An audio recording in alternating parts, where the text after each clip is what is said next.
Fieldsports Channel has a pretty impressive collection of sporting footage going back 5 years to when we launched on the glorious 12th of August 2009.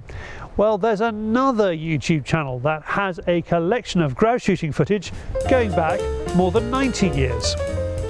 This remarkable resource is British Pathe.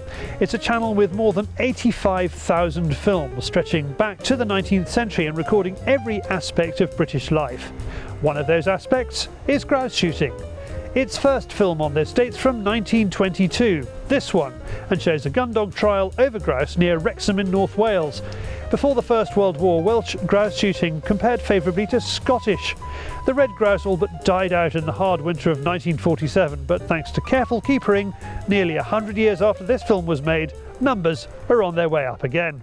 British Pathe has 2 grouse shooting films from 1922. The other one is First Grouse of the Season. It was a big story in those days. Here's a First World War bomber, a de Havilland DH9 arriving at a London airfield with grouse fresh from the moor to rush to the London restaurant trade in a manner Marks and Spencer gets all sniffy about today. Fast forward to 1937 and here is the opening of the grouse shooting season in Dumfriesshire. It is shot on the Duke of Buccleuch's estate. This is what the castle looks like today. Not much has changed. The grouse shooting is at Durrisdeer. It was the Duke's Buccleuch estates which gave over Langham Moor for the RSPB and the Game Conservancy's joint experiments on hen harriers and grouse starting in the 1990s. The two groups are still arguing about the results, but they clearly show the effect hen harriers have on grouse and the effects lack of grouse have on hen harriers.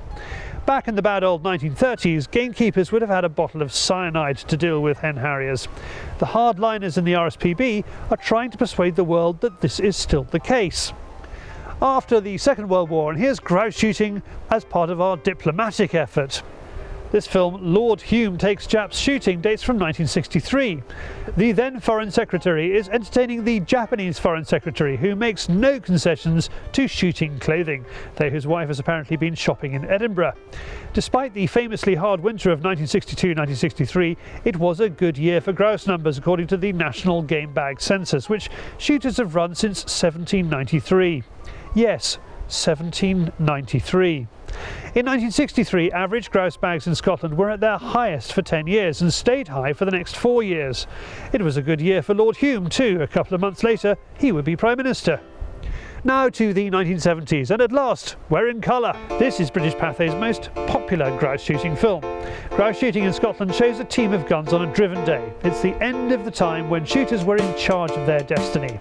In 1981, the Wildlife and Countryside Act, the British response to the European Wild Birds Directive, put the fate of gamekeeping and wildlife management firmly into the hands of people who don't have it as their first concern, the civil service.